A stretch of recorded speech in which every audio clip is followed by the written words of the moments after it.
might be some rain coming through.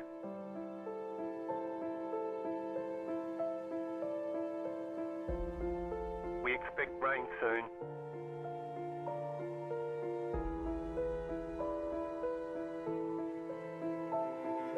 Rain is close.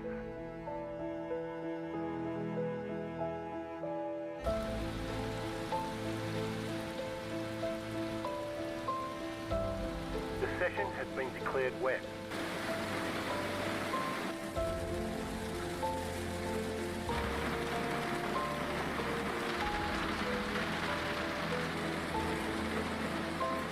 No sign of this rain stopping.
Rain is clearing up.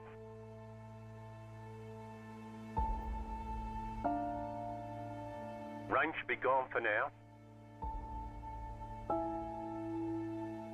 Nothing but sunshine all day.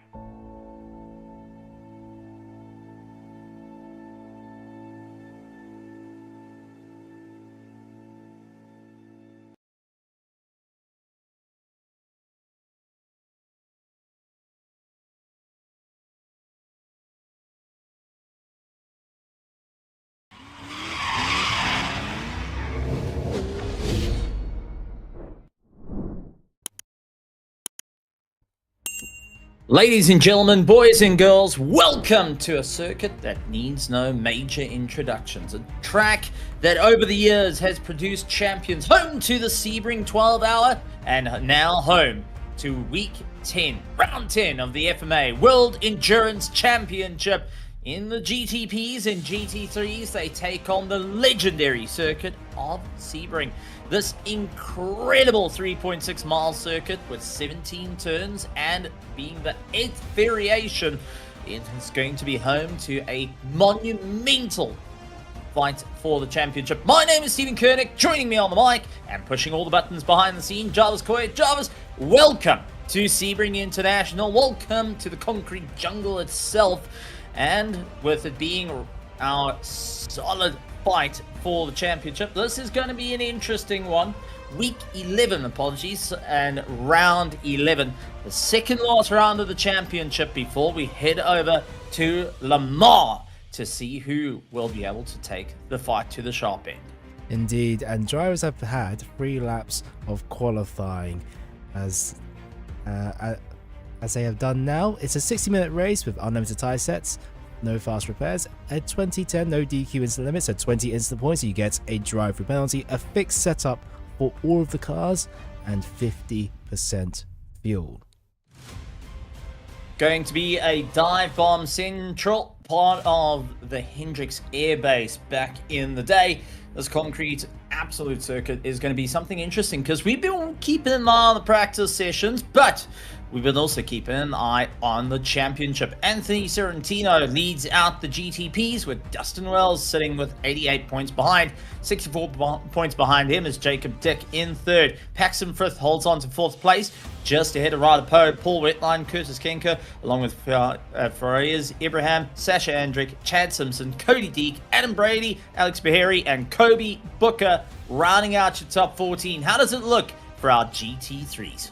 So for our GT3s, it's Michael O'Dell who still leads the championship, although only 23 points ahead of Macon Gazzoni. Gustavo Ferrero 10 points behind his teammate in second, John Daniels in fourth, Alexandre Koch in 5th, Jeremy Eschman 6th, Timothy Dunn 7th, Grayson Drexler, Matt Mars, Vieira dos Santos, Ryan Peters, Joshua Dufresne, Nathan Fuller and Chase Matsko is your top 14, but very close in the top 3 of this championship, and these 2 rounds will mean so much more to these drivers.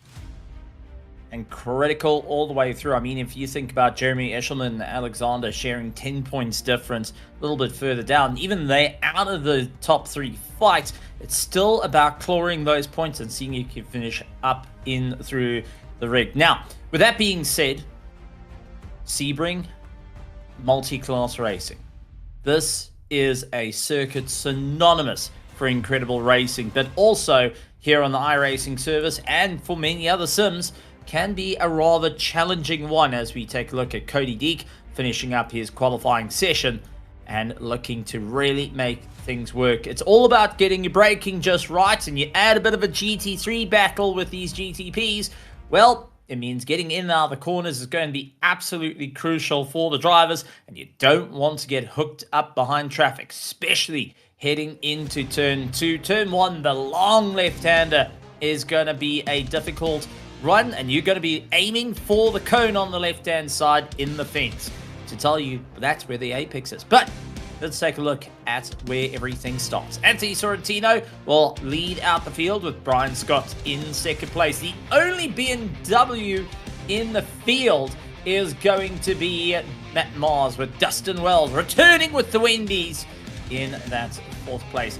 It's Paxton Frith and PJ Whitline. They'll chase each other down for 5th and 6th. 7th is going to be Cody Deek and Adam Brady. How does it look for our GT3s? So, Michael O'Dell takes pole position ahead of Macon Gazzoni and his teammate Gustavo Ferraro. So the top 3, 1st, 2nd and 3rd as they are.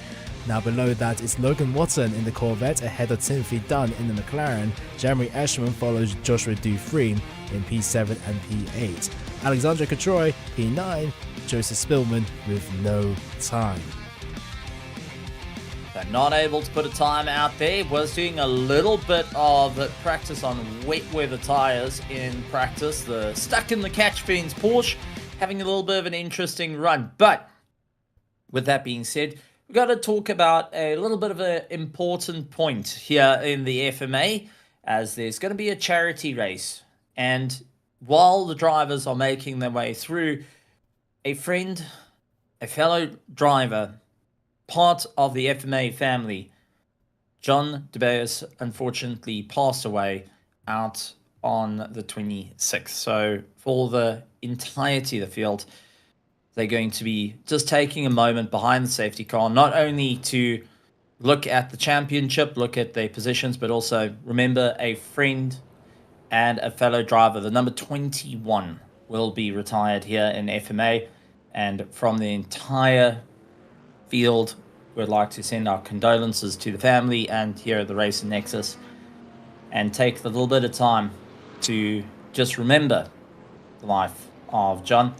And also, that being said, everyone aiming to just bring a little bit back to John Tobias and saying thank you very much for all the hard-fought battles.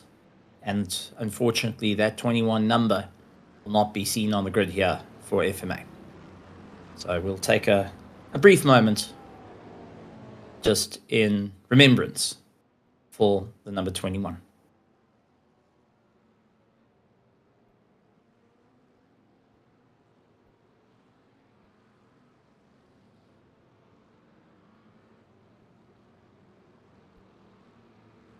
Thank you very much. Right, with that being said, we are in for a race here tonight.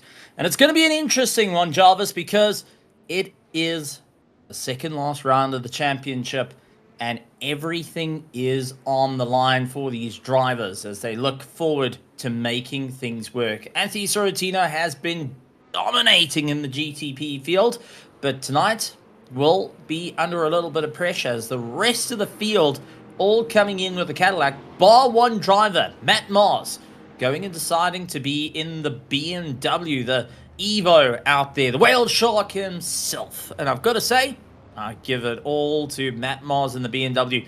No favoritism there at all. considering it's an incredible little car, especially around Sebring. But to be the only one standing out through the field is going to be a little bit of an interesting run. But then you look into the GT3s, and knowing the championship is incredibly close, Jarvis, this is going to be a tense situation amongst teammates, amongst friends, and what can you say, amongst frenemies. Indeed. It's Brandon Anderson actually on pole position. I did miss that, but it's the top 3 in the top 4 all together. Brandon Anderson, the Ford Mustang, taking pole position quickest out of all the drivers.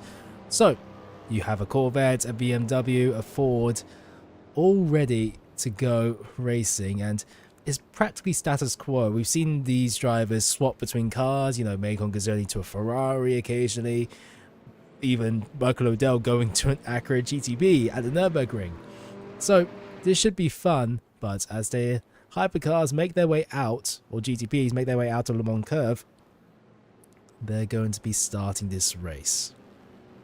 To the left-hand side in the distance is the swamp.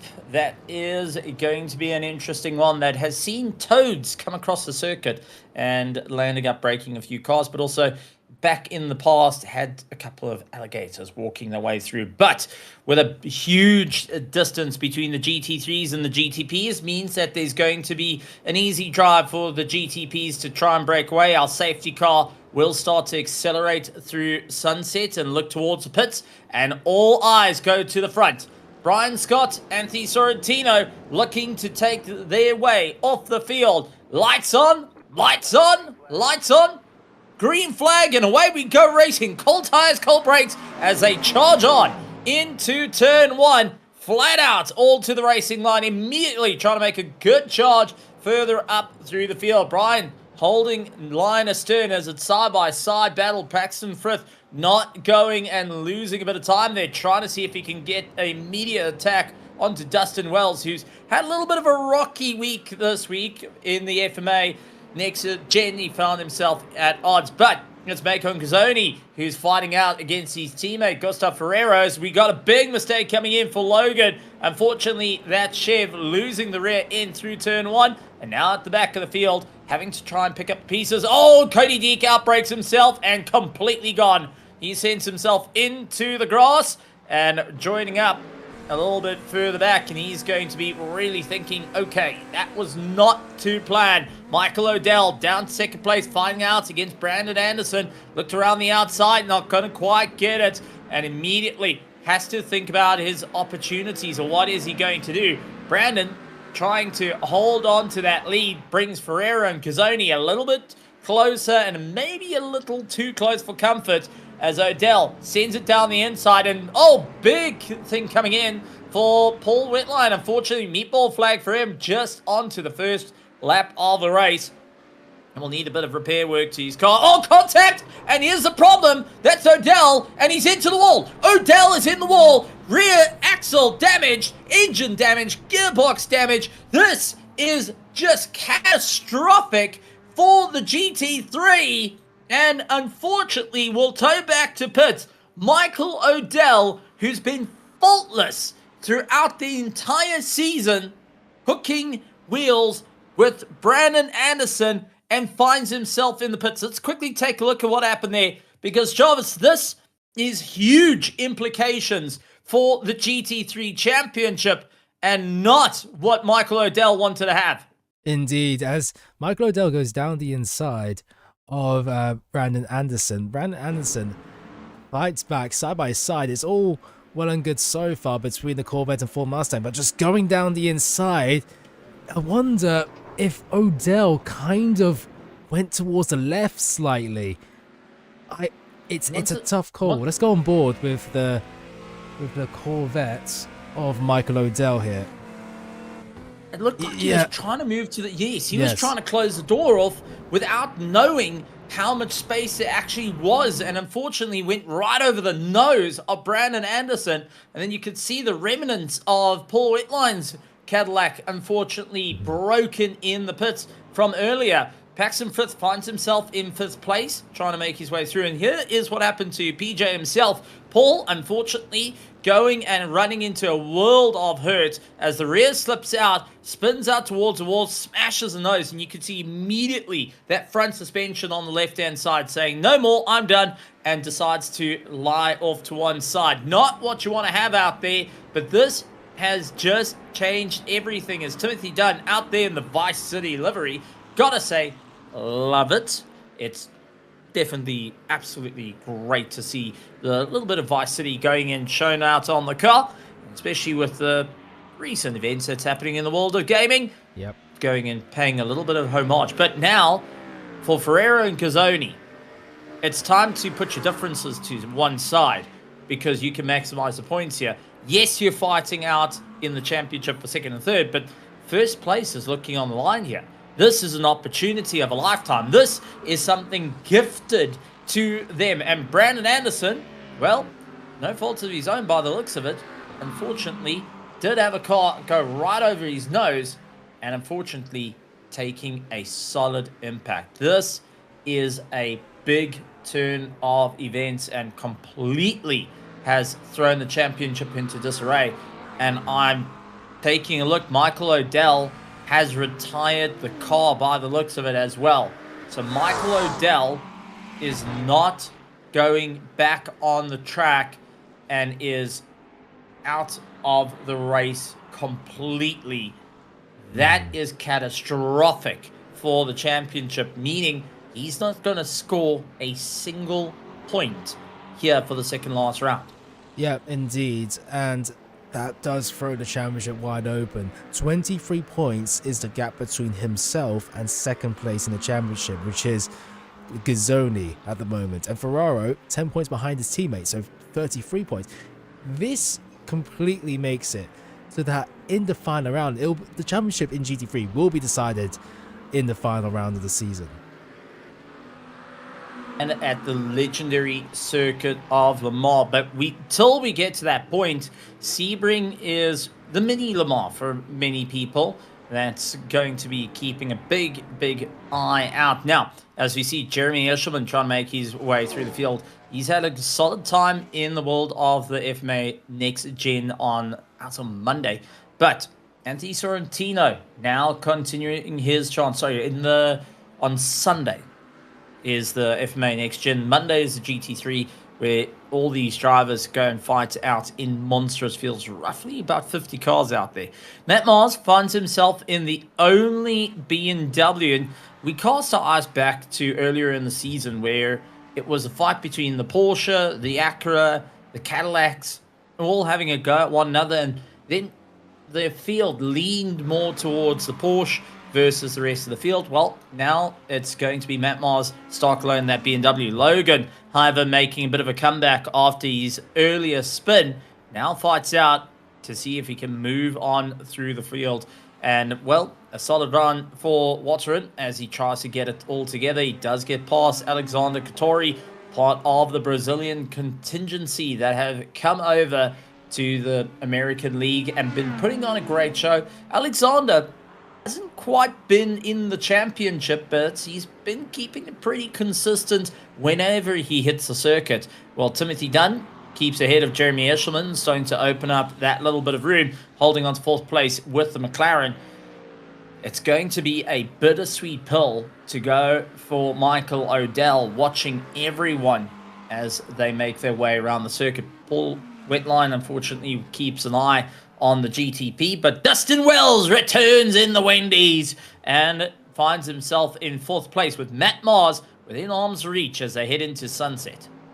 Yes, indeed. Dustin Wells closing up the gap to the Beamer, the sole Beamer in GTP, and the sole car that's not a Cadillac on the field. So Dustin Wells catching up. He's currently, I believe, 2nd in GTP in the championship. So he'll look to certify that for this round as well. He's been attending almost, I believe it is, every single race of this 12-round championship so far.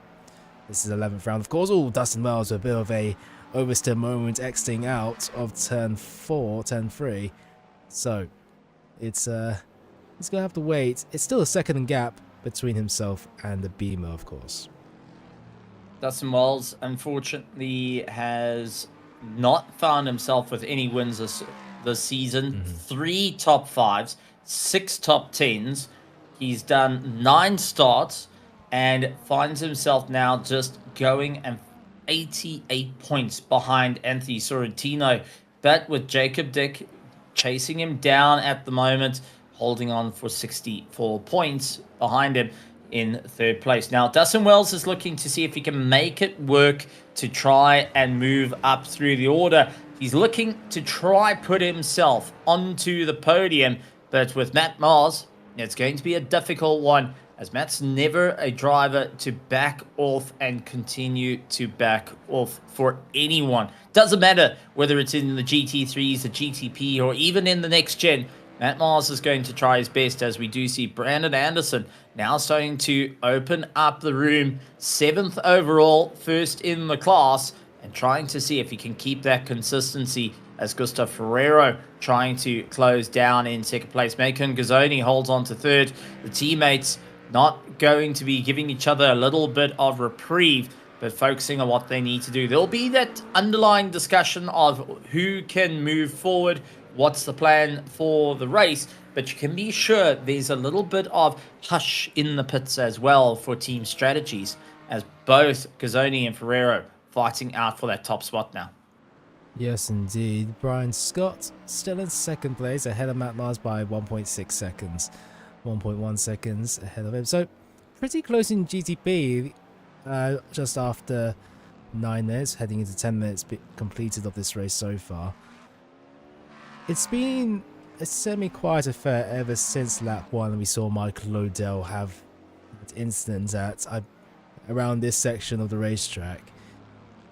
But, of course, don't forget, pit stops. 50% fuel is the maximum they can run. So we will expect to see some drivers come into the pit in strategy. Let's see if anyone's got something special in store, as Dustin Wells catches up to Matt Mars once again. Trying to close down the difference and see what they can do to move on forward. Brandon Anderson sets the fastest lap time in the GT3. Dustin Wells out in the Wendy's went and said he wasn't too happy last time out, being in a livery that he saw Cadillac go and win. Well, unfortunately, it didn't quite go to plan for him last week, but now back in the Wendy's colors, hoping to bring that car to the top and serve up a plate to the likes of Matt Mars, saying, here we go, you want to try and fight me? Well, this is going to be your curtain call, Matt Mars, as we're coming for the fight. These two been duking out with one another straight through the entire week, and now it comes to blows here for the final FMA run, well, the second last race for the FMA World Endurance Championship, and looking to be the final race for the new, well, for this week before they head over to the next gen on Sunday, starting off the new week. But with that being said, Michael Odell, unfortunately, not having an easy time. And, well, I do want to point out something. Odell has hit the circuit. Michael Odell finds himself back out on the track, and despite the damage, took that little bit of time to calm down and get back in the car. The team saying, right, you're done. You had your moment. Time to get back out there. Let's make the points count. This is a big turn of events for him, as even PJ finds himself now trying to get himself back out on the track as well. So the two cars that found themselves in the pits early on in lap 1 now return to the circuit. Joshua Defreen under pressure from Watering, trying to close up. That Chev looking incredibly quick. Looks to the right-hand side through Sunset. Couldn't quite get it done. Joshua holds the inside line. Got to watch out for the bump just in the middle. You can see how it upsets the Ferrari as he makes his way through. Runs up very, very wide. You got to try and keep your foot in it. But here comes Anthony Sorrentino to try and close up to these two. And it's going to make life a little bit more interesting for the GT3s, as it's a big look down the inside for the likes of Water. He gets the pass done to Joshua Defreen, And Anthony Sorrentino now under braking, splits the two as he now tries to carve his way through the field. This is where the GTPs are going to battle. The ABS coming into play for the GT3s. They have a lot of traction coming out of the corners and also solid runs into the corners. They can break that a little bit later. For Anthony, you've got to try and find that little bit of room not to lose out a bit of time, as Brian Scott's going to be the next one to fight through and try and close the distance between them. He's under pressure from Matt Mars, who is under pressure from Dustin Wells. This is always the most crucial part of the race. Now GTPs having to try and find an easy way through between the GT3s. And Jarvis, you know this all too well as a GTP driver yourself. What are the key things you need to do to try and navigate, especially around this incredibly difficult circuit? So the main thing is that, if possible, try to get the cars on exit rather than on entry. You can save a bit of fuel by just letting go of the gas and then just taking the corner slowly through the entry and then just power through on the exit. That's the most important part. So if you're the GTPs here, you'll be lifting, not putting too much throttle, because otherwise you'll close too close to the GT3s and you'll have to brake much more and the minimum speed will be less. So as you can see, now they power through because of how much power and how much lighter the prototypes are, as we do see Logan Watson go down the inside of Jeremy Eschelman. This fight hasn't stopped, has continued on, and Logan Watson up into the top 5 now. Getting ahead from of spinning, and he now spun out. Eschelman. He spun out in lap 1, in through turn 1, was at the back of the field, and has so far taken the fight to the sharp end of the field. He's cleared likes of Freedom, but take a look around the outside of Eschelman, just making it look effortless out there. Yeah, indeed. It's an absolute charge from Logan Watson. He qualified behind he qualified in well, 5th place, where he is currently actually, but with Michael O'Dell's, well, being a few laps behind to say the least. He's got Timothy Dunn ahead, and let's see how close that interval, that delta, will take to catch up.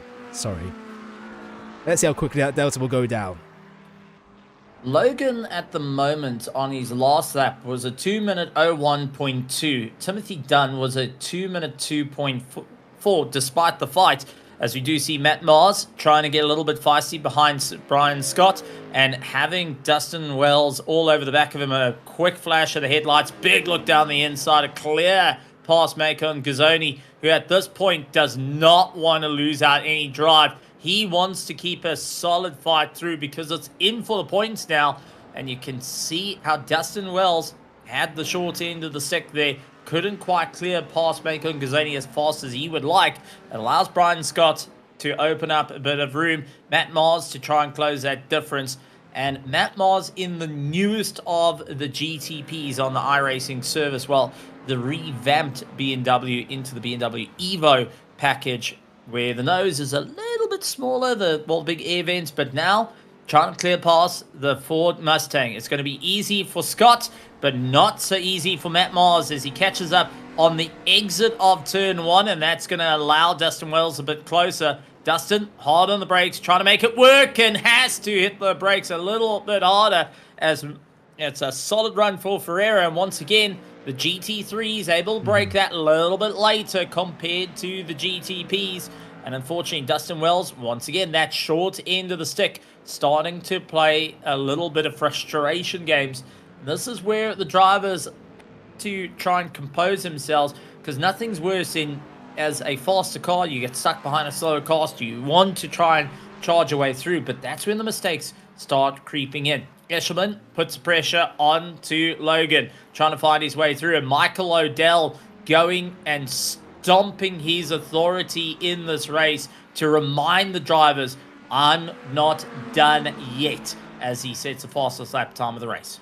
Yes, indeed. And well, Logan Watson made a mistake during this lap, and Jeremy Eschelman was able to catch up. But don't forget about Dufresne. He's right behind. Yeah, that's Timothy Dunn off, and that does promote all the drivers that you see there at +1 position. Timothy Dunn in the McLaren having a mistake, and that means that Watson and Eschman do 3-4, 5th, and 6th now, respectively.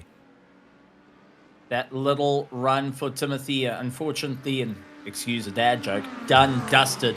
Now trying to find a little bit of grip to move on. And yes, I used the dad joke. I'll see myself out the booth. Don't worry about that one. Anthony Sorrentino finds himself leading out the pack with a 147.5 and really starting to open up against Brian Scott. 8.5 seconds between them, as we do see Jeremy Eshelman back onto Logan, trying to see if he can move on forward, and will be taking a solid shot with that McLaren.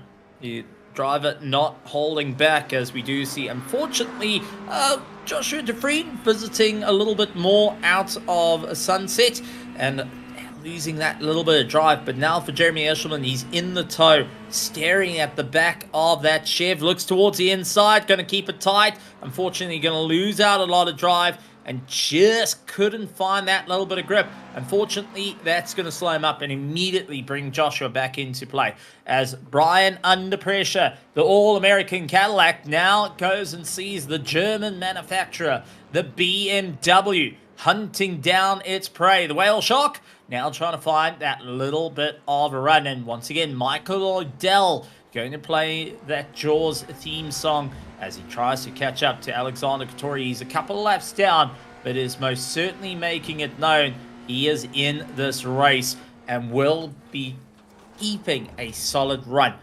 Late for Matt Mars to try and get as much of a run as possible, giving it everything he can. And got to say, that BMW looking rather clean through the entrances and exits through the corner, trying to utilize its own V8 power against the Cadillac, which, well, let's be honest, out of the couple of GTPs that exist in the world, or hypercars that exist in the world, by far is, I would say, the second best sounding behind the likes of the Aston Martin Valkyrie that is yet to come to iRacing. Please, let's have that Aston come back. Please. Just asking nicely. When's the development report coming? iRacing, we need it now. Sorry.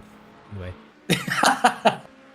I'm glad I'm not the only one on that one. But that being said, it's crucial for the points here tonight, because even for Jeremy Eshelman, who's trying to fight his way through the field, got to remember, he is lying 6th in the championship, 10 points behind Alexander Koch, who's not here tonight, so he's able to go and move up into the top 5. John Daniels is not here tonight, and, well, with Alexander 68 points behind John Daniels, there is a chance Jeremy Eshelman tonight, if he beats out Timothy Dunn and is able to move himself up ahead of Logan, he might be able to, come Le Mans, stand 4th in the championship, looking to try and take the fight. Remember, John Daniels is also only 18 points behind Gustav Ferrero. It's going to be a little bit longer now, considering of Gustav Ferrero finding himself in 2nd place, but it's crucial for Jeremy Eshelman to finish up as high as possible if he wants that shot into the top 4.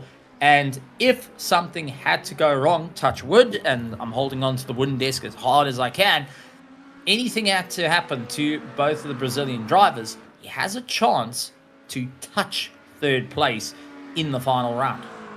You make some great points there for Jeremy Eshelman. Absolutely. He finds himself in the top 5, and, well, he's got Watson, Gazzoni, Ferraro, Anderson ahead of him. So he's currently in the best of the rest position now as Matt Mars comes into the pits for the first strategic stop of this race. Now, this is going to be interesting to see what he's going to do. The sun starting to have a little bit of an impact for these drivers. It is a bit of a cloudy day for each and every one of these drivers as we head towards the evening here at Sebring. And this is a circuit that, when it gets dark, it gets incredibly dark, and you're having to try and pick out your markers. Now, Matt Mars going and releasing Brian Scott, and he's got Paxton Frith, who, loses it into pit lane, will pick up a penalty as well. Cody Deek will see this and go, right, there's a position for me. But take a look at what happened to Paxton. Making his way into the final corner, keeping it tight as he tries to brake late. He locks it up on the pit limiter, into the wall. That's going to be a little bit of work done to the car, but also finds himself turning around, crosses a line. That's going to be a stop hold penalty for pit lane infringement, and Paxton will fall behind Cody Deek in this race, and Cody's going to be more than happy with that one. However, Matt Mars was stopped in the box for 21.2 seconds and took a total time of 52.6 seconds in his pit stop. He will be looking to move on forward. Now the question is, Brian Scott, Dustin Wells, are they going to be able to claw their way back into this? Keep an eye out on what's going to happen in this race. The GT3s are going to go a little bit longer as Anthony Sorrentino is next to pull in the pits, getting his pit stop out of the way. And let's see if he'll be able to get a solid run. Immediately, Brian Scott, Dustin Wells come straight in. They saw the leader into the box. They want to follow suit. Matt Mars has every opportunity to try and move forward here, but he needs absolutely crucial time out on circuit to really try and close down that gap, and at the same time can't be hooked in a bit of traffic. He got hooked in behind the BMW of Macon Gazzoni, had to clear past him through one of the most technical parts of the circuit, and now just trying to hunt his way through, keeping his foot absolutely straight to the ground as Sorrentino, 22.1, he's able to exit out of pit lane, not a problem. But it's still Scott and Wells who are just waiting for their opportunity. 22.3 for Scott. He's able to be released out the box. Dustin Wells, 21.7. And here comes Matt Mars as he got hooked up behind Ferrero in through Sunset. He sees Dustin Wells and now puts that charge. Dustin loses out to Matt Mars, who has got those tires fired up. For Brian Scott, he's going to have to try and wake those tires up as quick as he can. Otherwise, he's going to have Matt Mars looking at that second place and looking to try and snatch away the run as they fight their way through. A crucial pit stop strategy coming into play. Maybe everything that Matt needed to hold on to that top three. However, it now comes down to who can keep the momentum going here tonight for the GTP class. Matt Mars, who's going and lying in the GTPs a little bit further back than what he wanted to be, but in the championship, well, he sits at, trying to find it out here in the GTP, Matt Mars finds himself way down the order, not even in the top 10. This is his second race in the GTP, by the way. His first race was in Road Atlanta in the GTP. In a different car, I think it was actually last time as well. Yes, wasn't in the BMW. Yeah, so in a second different GTP for the second race in this class, as he doesn't make a mistake through the S's, and that puts Dustin Wells at the back here, heading out of the corner, getting the better exit does Dustin Wells, and the slipstream, the Cadillac at the back of the BMW, looking towards Sunset. Is he going to go for it down the inside of Dustin Wells? There's a lot of space on the inside of turn 17, but no dice for Dustin Wells. Oh, picking up heaps of understeer. Just came in a little too quick and finds himself further down from where he wanted to be, as we do see Brandon Anderson into the pits to get his pit stop out of the way, immediately followed by Christoph Ferrero. Macon Gazzoni keeps it tight. He's going to look to go that little bit longer. Bit of an interesting call coming in, and this is where the team play comes in. Macon Gazzoni going and saying, right, Ferrero, you get that pit stop done, buddy. I'm going to keep going in a little bit longer into this race. And maybe just that little bit of time of hanging back, saving an extra lap of fuel is going to help him out. Jeremy Elsherman's going to go a little bit longer in the race as well. He moves up to second place for now. Joshua DeFreen out in the Ferrari, as we can see, also taking that little bit of a longer run.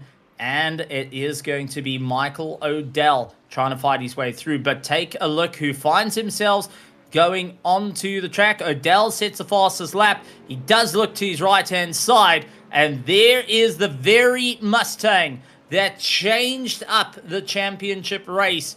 Brandon Anderson sees Michael Odell taking a lap back and will be trying to close up a bit of time here to move forward in this race. However, for Michael Odell, in the rearview mirrors, every reason he wants to keep getting those fastest laps as Cody Deek swings it around the outside. He's able to carry that little bit of momentum. For Brandon, Now it comes down to consistency for the next 32 minutes of this race. Indeed. I mean, like, it's going to be important for Anderson to not be caught out by any GCP traffic or maybe even lap traffic. He's got Michael O'Dell ahead of him, which by himself he's going to be really, really quick, especially on the low fuel amounts that O'Dell will have over the Mustang. But I do have a bit of an interesting prospect with Gazzoni, because Gazzoni in the past, we know Gazzoni as the fuel whisperer, if you want to call it that. He's very good at fuel saving pretty much, and he continues to do that. In this specific car, he's very, very good at it, and he looks to be now continuing on for another lap. I was expecting him to pit, but no. Sebring is a long racetrack, so the fact he's going on for another lap after this shows that he's been fuel saving for quite a long time now. He's trying to keep ahead of Anderson and Ferrero. Eshelman's not too much of a concern for him in terms of pace, but if we had to look at the amount of time the drivers spent in the box, and particularly one driver, Brandon Anderson, who is a little bit down. Let's take a look at the replay here quick. Matt Mars against Dustin Wells, late on the brakes, closes up, touches the dirt on the left-hand side, locks up as well, and just gets that car going. Unfortunately, not an easy time. He does also get a little bit unsteady trying to pass the BMW of Alex Castori. It's side by side with Dustin Wells heading into turn one. Wells gets a solid bit of momentum to clear that inside, and it's Matt Mars who tried to hold it around the outside. The two of them brawled it out. Matt had to give that little bit of room to Dustin Wells, and unfortunately, this is where it gets a little bit wild for both drivers. You had to try and think outside the box here. Dustin got the run down the straightaway. Matt Mars making the crucial mistake down through the gears a bit quickly. Touches the dirt on the left-hand side. Locked it up. Was very clear not to try and hit the back of Dustin Wells, but definitely a deep breath moment as that 13 came on by, the 213 of Alexander Castori. So Matt Mars had a bit of a moment to himself there that could have ended Dustin Wells and really turning out the race. But Macon Gazzoni holds on to the lead. Now, touching back onto it, Brandon Anderson was stopped in the box for 21.8 seconds, 53 seconds total time. Macon Gazzoni not finding himself too far away from that, will have to pit and just hold for a little bit of time. He is going to be watching the relative like a hawk, and trying to take as little fuel as needed.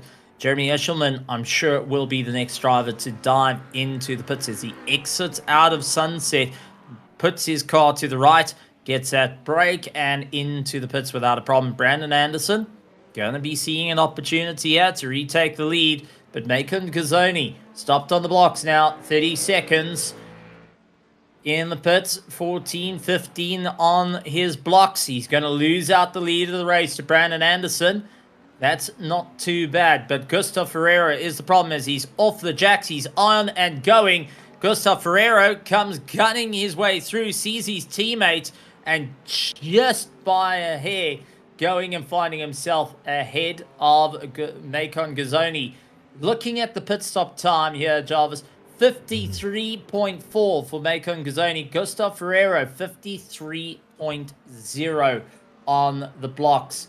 As Jeremy Eshelman exits pit lane, it's going to be a 52.8. So a long time for Macon Gazzoni, and maybe that little bit too long to get himself out of the pits might have just cost him second, possibly first in the championship. Yes, I would agree with that, but honestly, with that 5-second gap between himself and his teammate, it would have been a tough ask if we could save 5 seconds during the pit lane. I mean, yes, continuing on for 2 extra laps, normally that would mean putting less fuel in the car, so perhaps maybe 51 seconds in the pits if Macon Gazzoni chooses to put less fuel, obviously, but it's the same pit length as Brandon Anderson and Ferraro, which is interesting in a way. Does that mean that he's overfueled the car a little bit, or did the tires take a little bit too long to change? Who knows at this point? I don't think it's going to be a problem in terms of tires. Yeah, no. But I wonder if Mako and Gazzoni, instead of running, if you had to think of the fuel calculator, you can run it right to the lap of a fuel estimate, or you get drivers that decide to go 1 lap extra or 1.5. I know I do lean on that 1.5 just in case, especially in multi-class races. You don't know where you're going to find yourself, and you really don't want to run out of fuel. We've seen it in the past during the season where fueling became a big issue for a number of drivers in both classes, maybe leaning on a bit of comfort there. Oh, Matt Mars gets it wrong, and oh, man. Joshua Dufresne, I think, took a deep breath, witnessed his life flash before his eyes twice over, and Matt Mars, while in a bit of smoke, and in the immortal words of Cheech and Chong, up in smoke, going and trying to get himself going there. A bit of a tough call to go and get that car fired up. Definitely the tires will be taking a bit of an impact. I mean, take us through this, Jarvis. You're a GTP driver. Yeah. What went wrong? Trying to go as wide of an entry as possible, but it's just, I think what happens is that he left off the throttle and the diff, it just locked at the rear and it just spun around the car. I don't think there was any inputs on the brakes or the throttle, just no inputs whatsoever, and the diff locked a little bit too much. So, lift-off oversteer kicking into play. Well, Timothy Dunn now trying to put a bit of pressure on Eshelman. These two fighting out for 6th and 7th in the championship with 40 points difference between them as they fight on, trying to see who of the two will be able to move up into the top 5 and taking the fight into the top 4, heading into our final race of the season at Le Mans. And it's going to be a 90-minute next week for that battle. However, Timothy Dunn now trying to see if he can put that Vice City further up past the black and yellow of Jeremy Eshelman. And that could be an easy callback to an old song in the 2000s. Well, I've hit that point where we're talking about an old song, and it's definitely before the time. However, Timothy Dunn continues to keep a good solid pace here into the top 5, and looking at his last lap time was sitting at 201.18, where Jeremy Eshelman did come out of the pits, is now trying to find that little bit of a run through the order. Take a look how much he's lifting into sunset, trying to just keep that car settled. Both McLarens taking it fairly easy out there, not pushing too hard. And I wonder if they're starting to feel the grip fading away here at Sebring. I mean, it's interesting, isn't it? I mean, I don't think Timothy Dunn is looking to fight it out. In fact, look how fast Jeremy Eshelman is pushing through turn 1, but at the exit, he's worse off. And Timothy Dunn on the run here, heading down to turn 2, but waiting for a better opportunity, perhaps at the hairpin if it's possible. Now, trying to get the best exit possible out of turn 3 into the curve. What can Timothy Dunn do as Matt Mars gets past these GT3 cars? Going to be on the outside, makes it a little bit more interesting, and Jeremy Eshelman giving space plus more there. Matt Mars, we've seen making a few crucial mistakes in this race and managing to hold up the GT3s a little bit as he ran out a bit wide there. Immediately Eshelman got into the back of him, losing a bit of time there. But take a look who's ahead of both these cars. It's Michael O'Dell circulating at this stage of the game, trying to salvage some of the points in the championship. A 9th position is not a bad call, and these drivers will be hoping to keep a solid run and keep that little bit of pressure. They've seen Michael O'Dell becoming one of the faster drivers out there, lap after lap, setting the fastest lap time of the day, hoping to see if they can just tail on that little bit more, see if they can try and follow that Chev through. However, that means that there will be a tow being picked up if Jeremy Eshelman can catch up to the Chev while he's providing a tow to Timothy Dunn. It's going to be a bit of a help you, help me situation out on the circuit for both drivers, and as they continue on that little bit of run. Lap 21 out of the query could be 33 laps here. 22 minutes and 20 seconds remain. Anthony Sorrentino, a bit of a lonely race for him out in the lead. 16.6 going ahead of Brian Scott, who's trying to chase him down. Dustin Wells holds on to third place, trying to see what he can do to make it work here tonight. And Dustin Wells hoping to take a podium here tonight after a bit of a stellar effort on his part. The Wendy's colours giving him a little bit of an easier time. And I've got to say, Dustin Wells been making it pretty consistent. Has yet to take a win this season. Found himself in the top 5 3 times and top 10 6 times this season. Hoping to keep his drive forward. Matt Mars, however, changing out from the GT3 to the GTP just to have a bit of fun out there. Being a different car to the rest of the field, one has to wonder, was it out of feeling a bit more comfortable in the BMW?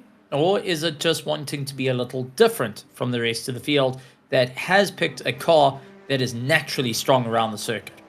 Yeah, I mean, I think it might have been as much of a comfort choice. I mean, the BMW is very good at its brakes. Its weak point is on throttle. It's a little bit twitchy on throttle compared to the Cadillac. The Cadillac is a bit lazier. It's a bit more measured. You can be more consistent with the Cadillac, and there's a reason why that it's very popular around Sebring right now, as we do see Cody Deek try to get past Logan Watton. Logan Watton leaving the racing line wide open. A little bit of a lockup, unfortunately, from his part. Definitely not going to be helping a bit of that tyre life. Timothy Dunn still continues on the fight, but take a look. With a little bit of mist starting to roll in, these drivers are losing that little bit of visibility out around the circuit. And as the shadows envelop the entirety of the circuit, it's getting darker and darker out there, meaning those brake markers are becoming a little harder. And take a look how many times Jeremy Eshelman is having to strike that brake just to get that rear end to turn with him. He's trying to get that rear steer and losing that little bit of comfort out there. Not having an easy time on the car compared to Timothy Dunn, who's just trying to get himself sorted out, put all together through the race. And you can already see the driving styles starting to come into play. Who is softer on the cars and who is just trying to really force him in and out through the corners. And at the moment, Timothy Dunn looking a lot smoother in and out through the corners. Well, unfortunately for Eshelman, that car is just becoming less and less compliant with him. It depends on how much Eshelman's brought out the tyres. I mean, you saw how hard he's pushing through turn 1, trying to force the car in and get to the worst exit. By forcing the car to do more than what it can, you're scrubbing the tyres, and I think, as you mentioned, that's what might be slowing down Jeremy Eshelman come towards the end of this race. He might be going slightly wider through the entries on the exits, and as you can see, that's happening right now as Timothy Dunn closes even more. Keep watching the mirrors, is Timothy Dunn going and shouting to Jeremy Eshelman.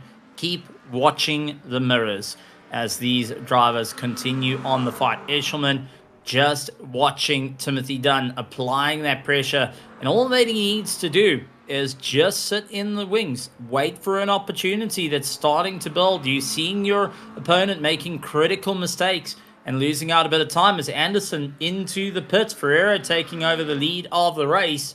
So Brandon Anderson out on the blocks, gets himself stopped and going. Matt Mars is in for his final pit stop. Brandon Anderson making a quick in and out, but Matt Mars missing the rear end of the car. That is not quite what you want to see out on the track. And it was a bit of a mistake coming in from Matt Mars. A crucial one. Loses the rear end. The BMW going and finding itself reversing into the wall and becoming a Peugeot 908X. Yeah, that's the last thing that you want, but good thing that the pit lane is not so far away, so he can come into the pits and repair that car. It's unfortunate, though, to see that happen for Matt Mars. Yep, and a crucial point to it as well. Cody Deek moves up into 4th place. Paxton Frith finds himself in 5th. So Cody Deek, who's been just trying to keep himself clean and out of trouble, has now found himself into a solid position here in the GTP class. Dustin Wells applying pressure to Brian Scott, trying to see what he can do to move on forward as they enter and exit through Sunset. It's going to be an interesting one. Brandon Anderson, who pitted for all of 7.2 to put his time and fuel into the car. Went and got that done and dusted with 17 minutes left into this race. Gustav Ferreira and Macon Gazzoni taking up a 1-2 for themselves. Now, I've got to ask a simple fact here. Fueling was the issue. Macon Gazzoni took that little bit more time in the box where he just got himself a little bit more organized. Has Gustav Ferreira, who had comparably the same amount of time, stopped in the box to Brandon Anderson? Is there a bit of a fuel concern coming to those Ford Mustangs? Are the V8s a little bit more thirsty and they're really relying on it moving forward? However, if Macon Gazzoni can make that absolute monster of a BMW just sip fuel, he's in for an easier time. As Dustin Wells trying to get that pass done, they have to try and clear past the BMW of Alexander Katori, and so trying to make it work. They got it done and dusted, but Dustin Wells, second place.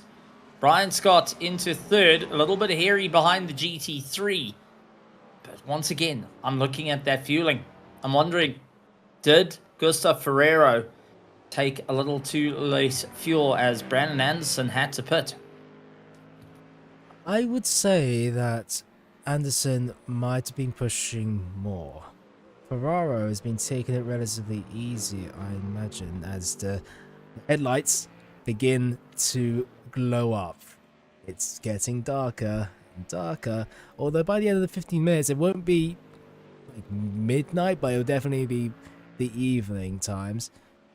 I think Ferraro might pit at the end of this lap, and Gazzoni will pit with 9 minutes left to go.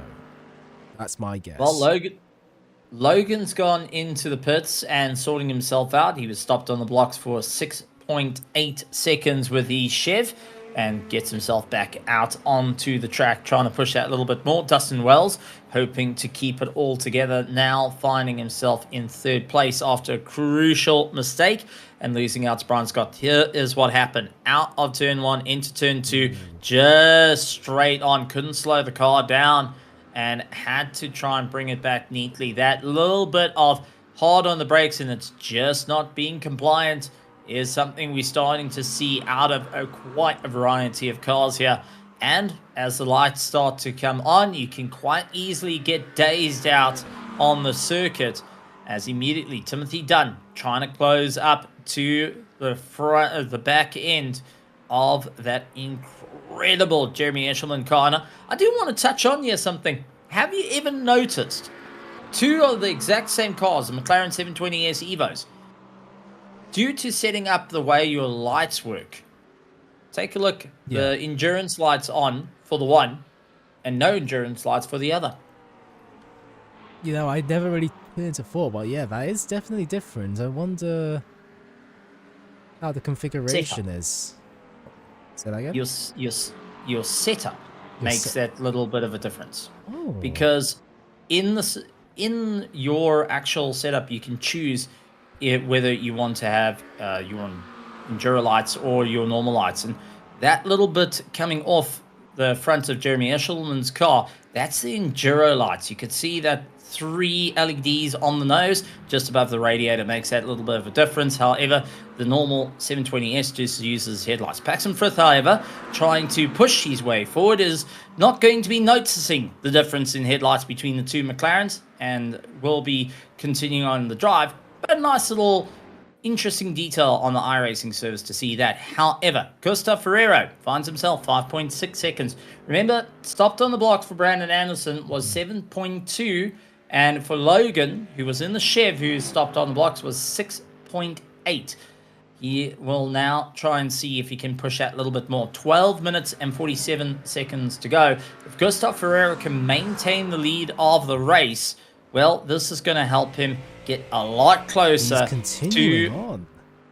Oh, wow. Okay. Okay. Now, how much do you need a lift and coast to make this work as Cody D pulls into the pit? I have another theory. Brandon Anderson just pitted earlier to get... I don't know what the traffic was like in front of Brandon Anderson, or if there were a ton of GTPs coming towards him.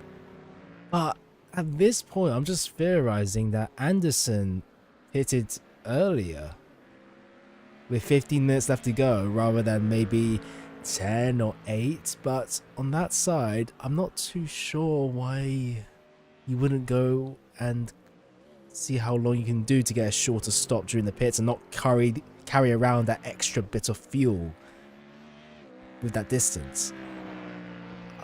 Well, Brandon Anderson's last lap was 159.98 on that last lap, so he's pushing as hard as he can as all the rest of our GTPs file into the pits to visit Matt Mars, who turned the BMW into a Peugeot out there. Dustin Wells finds himself in third place. He will trundle down to see Brian Scott going and stopping on the blocks. Anthony Sorrentino exits out of pit lane with 11 minutes and 17 seconds to go. This is crucial moments for each of the drivers, trying to make it work as Alexander Kottori pulls into the pits, first of the Brazilians, to get himself into the blocks, and for the BMW to get a bit of work onto it. Now the question is, will the radio call come to the rest of the Brazilian team? Gustavo Ferreira, Meco and Gazzoni going to have their choice of whether they're going to dive into the pits, or can they carry that little bit of momentum? And I take us all the way back to Fuji, where we saw a lot of lifting and coasting from a certain Porsche in the GTP.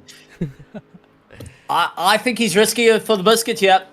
Both Macon Gazzoni and Gustav Ferrero know that they need to get that little bit more into this race. Brian Scott, however, exits out of the pits a little too quick with cold tires, spins the car around, picks up a couple of incident points for luck, and tows back to the pits. Oh boy, that is a bit of a whoopsie-daisy moment that has now cost him second place and drops him to fifth.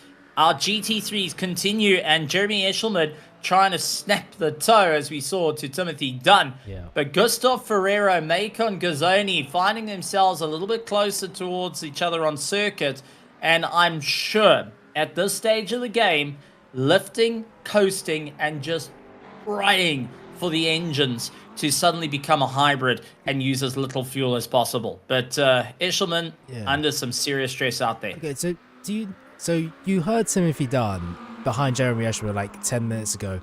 He was lifting and coasting behind the McLaren. Let's see if he goes for the move this time. He's close enough to go for the move, Timothy Dunn, but he doesn't go for it.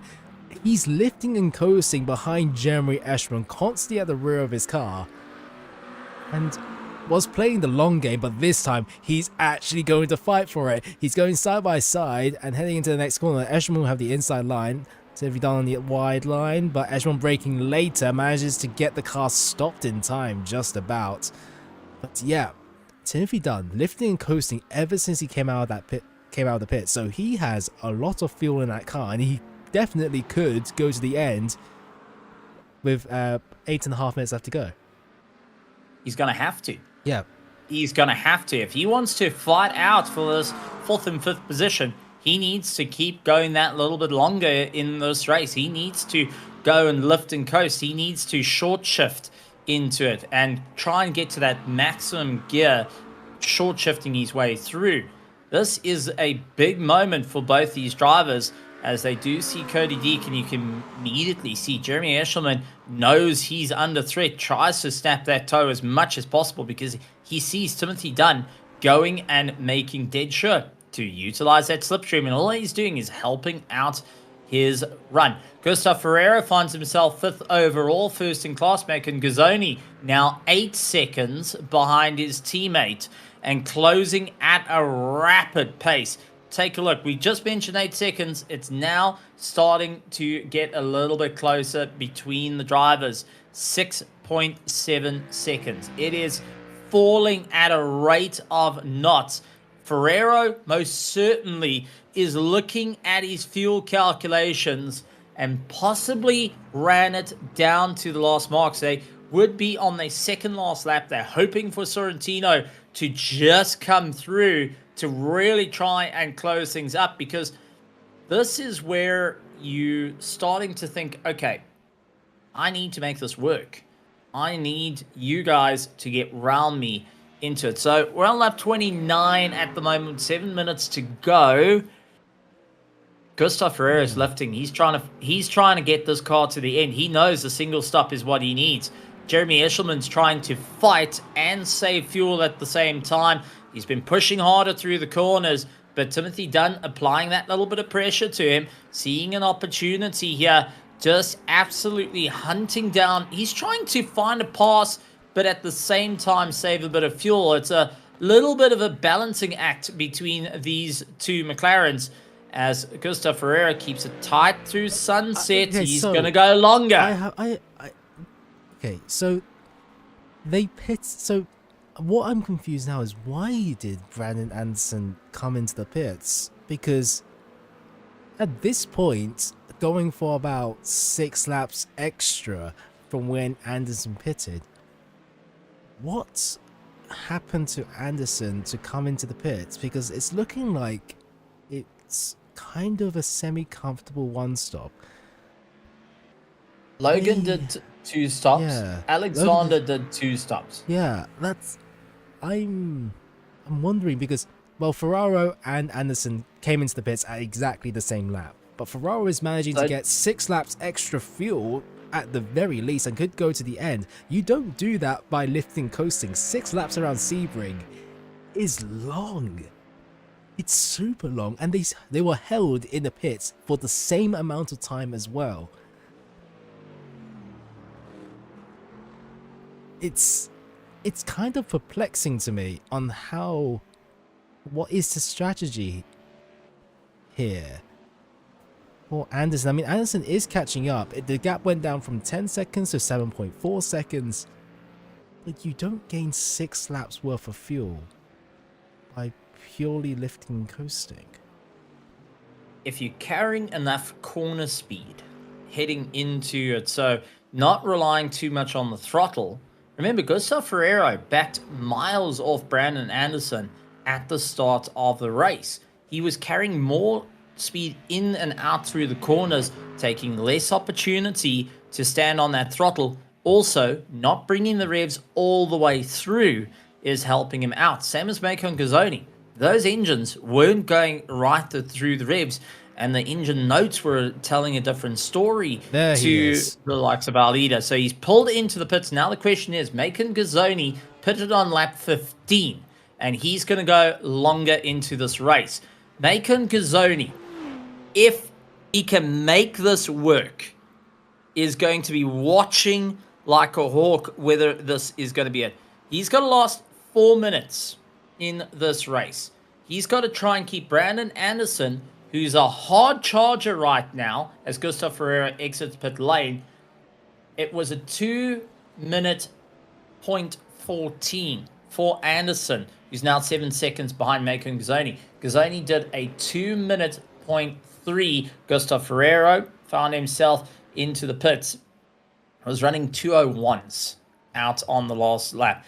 This is going to be Gazzoni's big moment to make it a one-stop. We have seen moments where the drivers go for that one stop. Remember, Mako and Gazzoni stayed in the pits for that little bit longer. He took on that little bit more fuel as Paxton Frith finds himself into the grass, and you can see how the headlights playing a massive effect around the circuit and really making things a little bit more interesting. Cody Deek now finds himself up into 3rd place.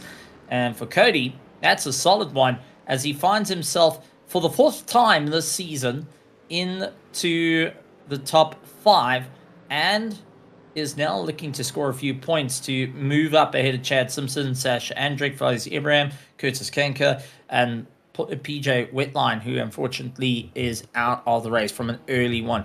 Macon Gazzoni, this is going to be his make or break moment to see whether he can do it. Seeing Michael O'Dell on lap 1 go out, he knew that this is going to be one lost in the pits against his teammate. Macon Gazzoni has to try and get this car to the end. Keeps it all the way through sunset, gonna go longer. This is where you're looking at your relative and you looking to see where's Anderson, and more importantly, Where is Anthony Sorrentino to you? Is he going to clear past you just to give that little bit of room? Michael O'Dell into the pits to get his final pit stop out of the way. And this is going to be a big call. Remember, Jeremy Eshelman and Timothy Dunn are yet to pull into the pits. Joshua DeFreen is, Timothy Dunn has just pulled into the pits to get himself sorted. Eshelman's going longer. Joshua DeFreen is the next car that has only done one stop. So it is entirely possible that the gamble is that one stop, but you're going to have to make sure it's crucial to make it happen. We saw how Jeremy Eshelman was losing time to Timothy Dunn, trying to save that little bit of fuel, really working hard. Joshua, who has been in clear air this entire race, now goes out that little bit longer, seeing if he can beat out Timothy Dunn. But remember, Dunn now can put his foot to the floor and try and get that pass to work out in his favor. Yep, indeed. So there's not enough time. This isn't the white flag, so Sorrentino will have one final lap extra, which definitely does put the GT3s into a little bit more jeopardy. Let's see how quickly the interval falls between Gazzoni and Anderson, but I don't think it falls that much. 6.8 seconds, even with lifting and coasting, is a hard gap to catch up to. Gazzoni, just as he did in Phillip Island, has done it again in the penultimate round of the season. Last lap was a 201.2. If that tells you how much he's backing off to allow that car to work with him. Cody Deek giving a quick flash of light, saying thank you very much. Get that pass done and dusted as he holds on to third place. And Macon Gazzoni on to the white flag. This is where you're holding your breath as a driver, because there is a hard charging Brandon Anderson going through. Macon Gazzoni did a 2:08 did a 2:02 on that last lap. Brandon 2 seconds faster. And you can be sure for Macon Gazzoni, this is a gamble. Here at Sebring, you could swear he's taking a trip to Las Vegas to roll the dice and make it work. Oh. Is it going to be a big one? Brandon Anderson pushing too hard off into the dirt.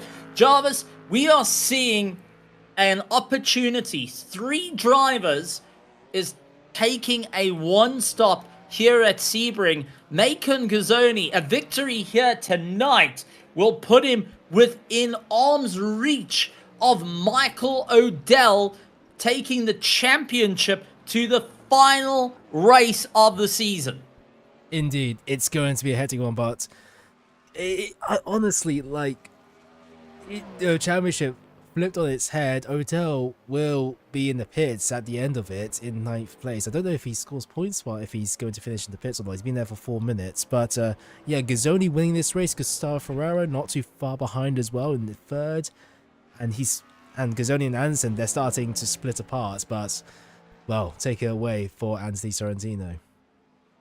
Anthony Sorrentino leads out the charge, enters the final corner. Ladies and gentlemen, boys and girls, your FMA World Endurance Champion, and takes it at round 11 here at Sebring. Anthony Sorrentino not only gets the win, but secures his championship for the FMA World Endurance for the GTP class.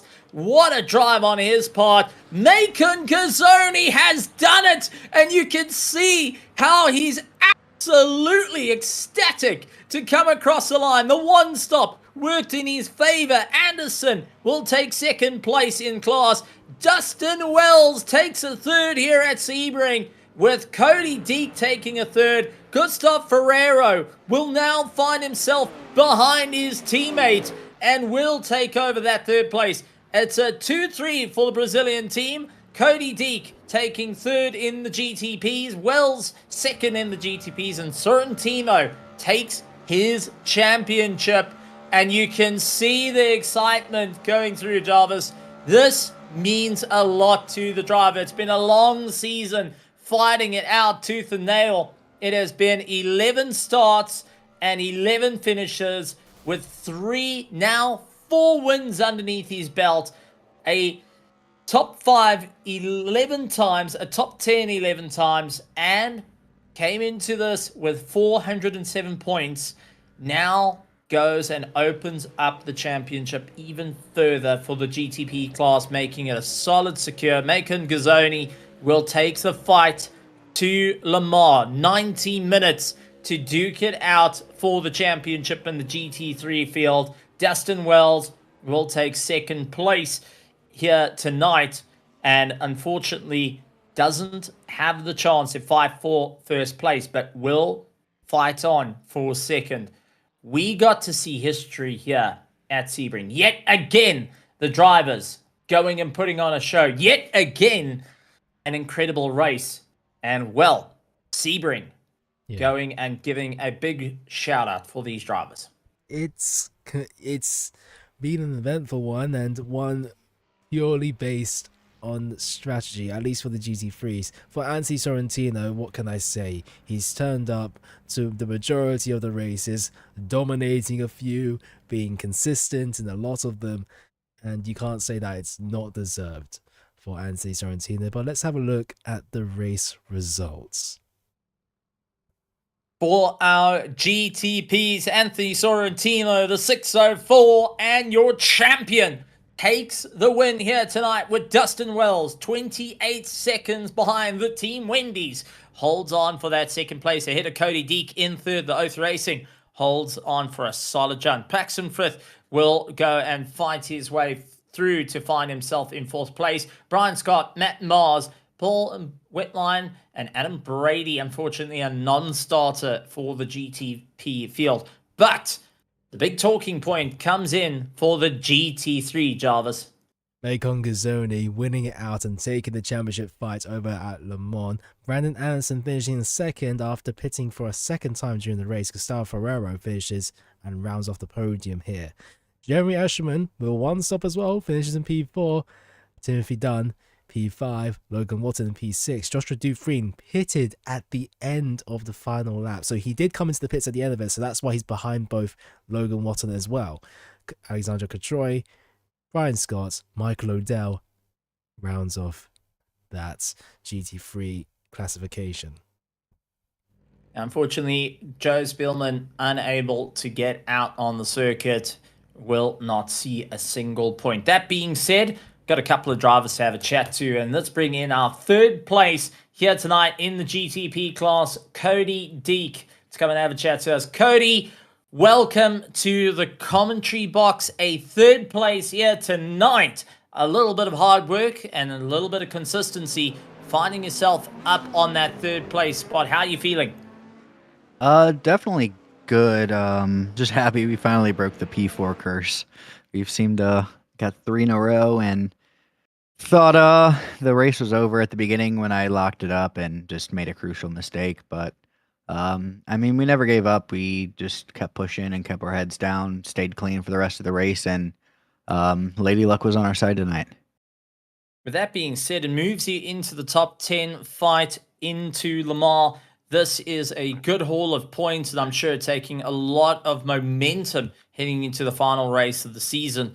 Take us through how difficult it was out at Sebring, a very bumpy circuit at the best of times. You add in a bit of GT3s to try and navigate your way through. What was your game plan coming into this race?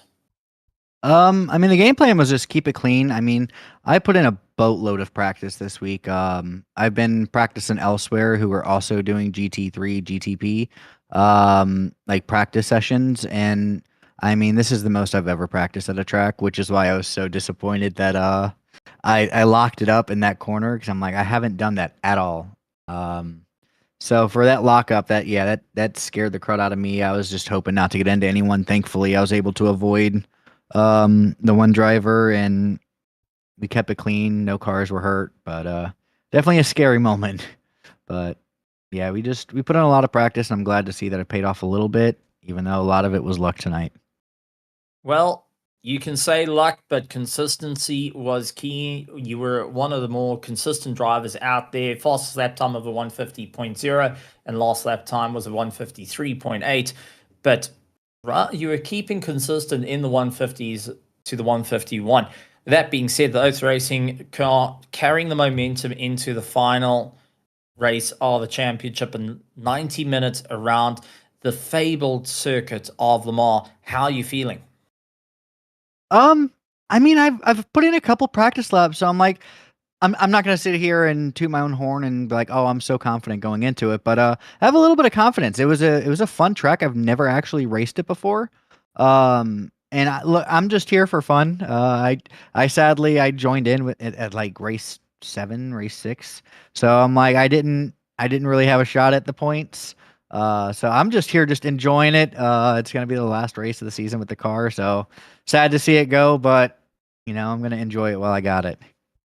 Well, we're looking forward to seeing what you can do. Before we let you go to enjoy the celebrations after scoring a third place here tonight, anything you want to say to the drivers, to the teams, to everyone joining us here at Sebring and getting to see, well, the minty color getting across the line in third place? Well, I want to thank you guys up in the booth. Again, every week you guys put on a heck of a show. Actually, I want to give like everyone a shout out. I mean, this is just such a clean league, and everyone's got respect for each other. You don't really see anyone racing you too aggressive. If they know you got the pace, they're gonna let you by, and I love to see that. It just makes for good racing. And then I'm moving on. I want to thank Oath Racing for giving me the opportunity to race. Red Dragon, Lycan Forge 3D, Ulti Energy. Absolutely great stuff. Cody, congratulations on an incredible race. Congratulations on the third place. We look forward to seeing you out in France at the beautiful circuit of Le Mans. And as a driver that absolutely loves it, you're going to have a ton of fun racing it. Yes, sir. Yes, sir. Cody Deek taking a solid third place here tonight, having an incredible time. But that being said, Jarvis has gone and campaigned this car throughout the season, catching up with second place, Dustin Wells.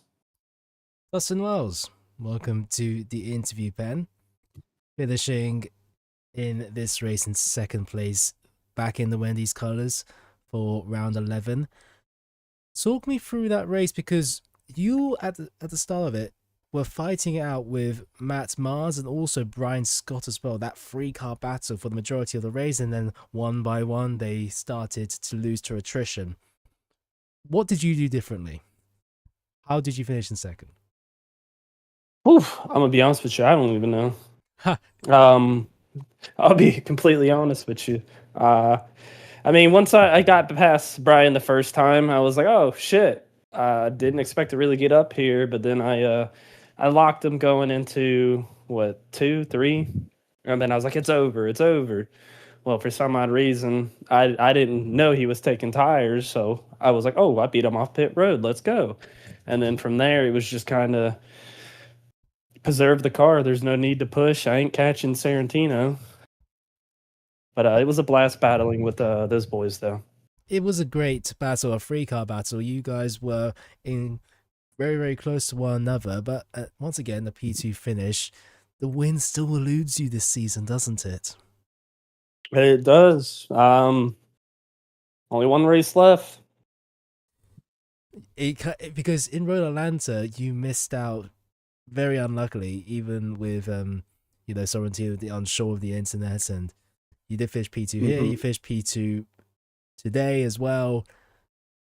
What do you need at Le Mans to get a final dance, a last dance, to drag this Cadillac up to the top step? I guess just kick Sarantino's ass.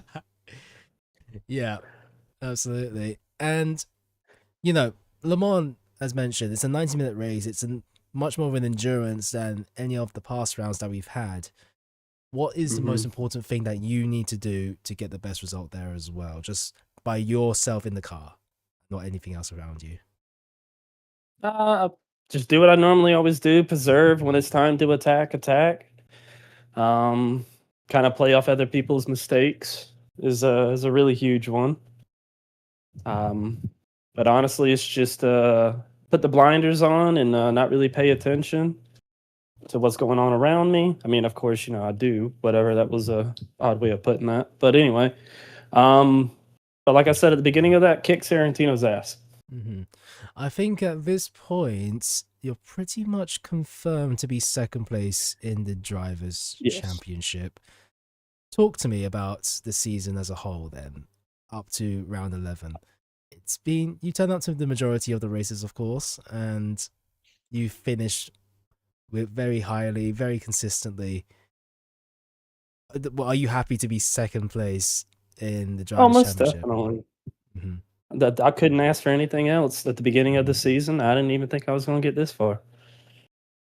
So, beggars can't be choosy.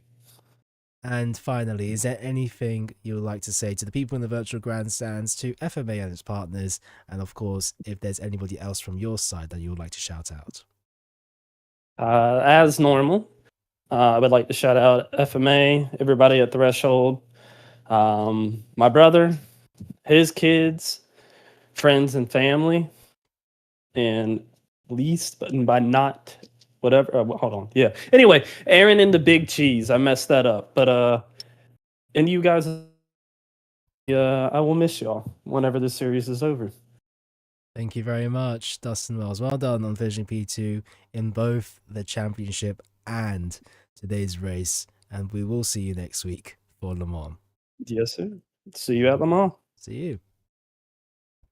Dustin Wells out in the Wendy's getting a solid run, but there can only be one winner. There can only be one champion. Ladies and gentlemen, put your hands together. The one, the only, Anthony Sorrentino, taking the FMA World Endurance Championship in the GTP class. 11 races, a solid result. How are you feeling? You have taken the championship. I mean, it feels great. Do it with one race to go in the season. I wish I was a little more excited. I am a little sick, so sorry, guys. So it kind of puts a damper on it. But no, it feels great. It's been a great season. I really want to give a warm shout out to Cody Deek and Dustin Wells. They were pretty competitive all season, and it's a shame we can't do this again next season because I'd love to continue the battle, but I'm sure we'll battle at some point in the future. Well, an incredible race nonetheless, and to drive while not feeling well. Take us through your headspace coming into this race, knowing how crucial it was. You've so far led out the championship till this race. You've taken 3 wins, now this making your 4th one. Was the game plan of, I've got to make this work, I've got to make this stick, I've got to get this championship?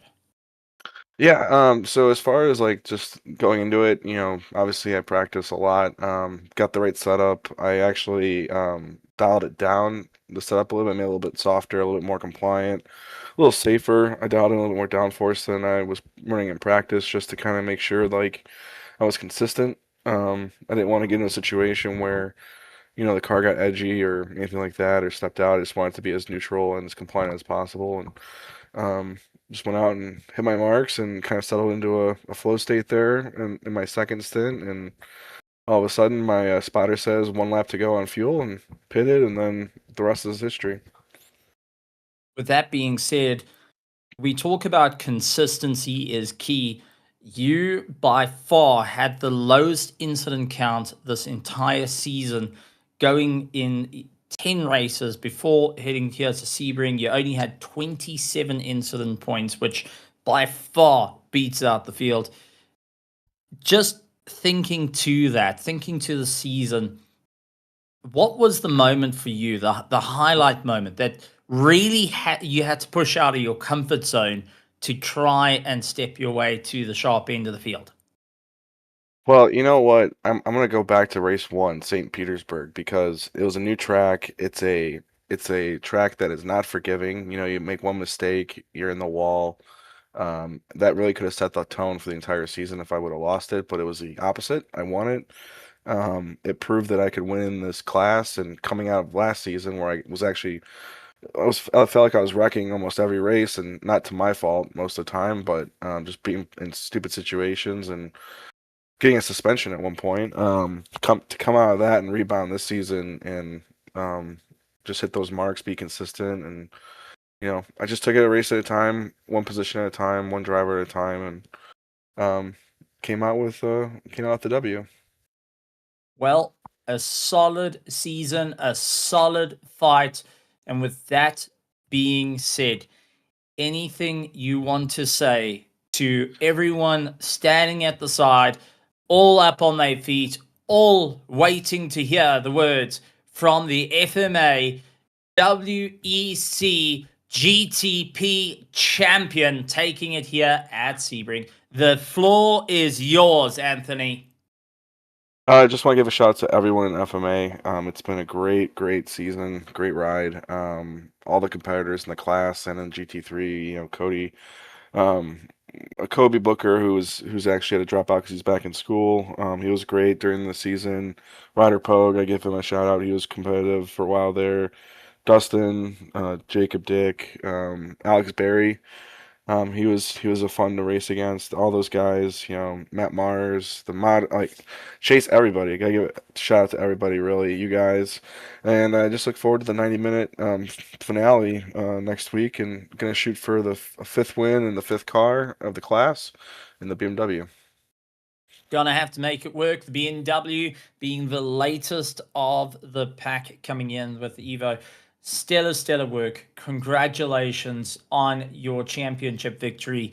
And we look forward to seeing if you can take home the flowers at the legendary Le Mans to really go and just cement your legacy as the FMA GTP WEC champion.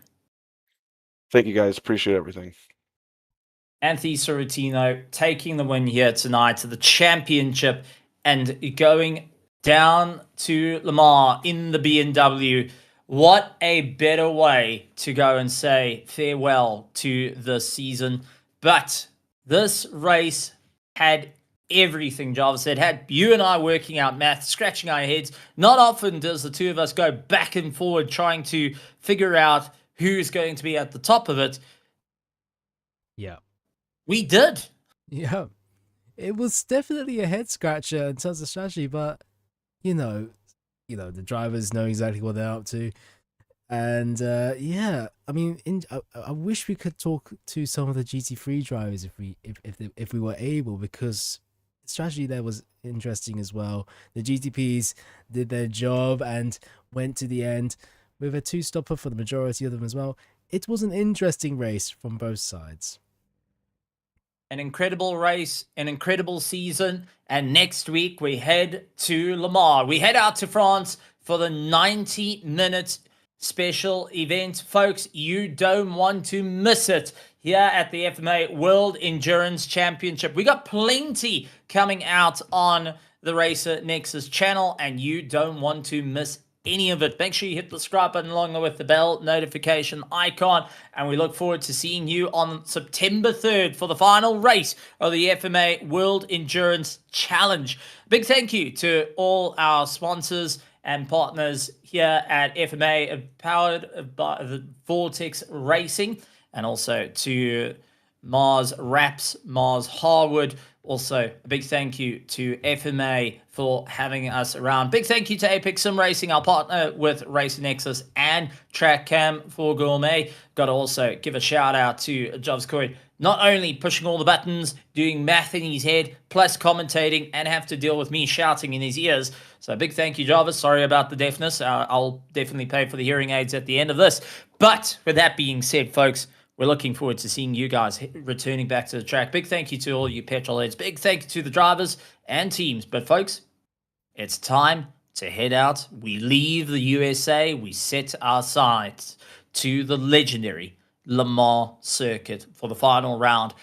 Round 12 of the FMA World Endurance Challenge. GT3 is up in the air. Who's going to get it? Second place of the GTPs. Well, looks in the favor of Dustin Wells, but can quite easily change there at Le Mans. As we saw tonight, anything can happen. You can catch it all here at the Racer Nexus channel. And like always, good morning, good afternoon, good evening, and good night.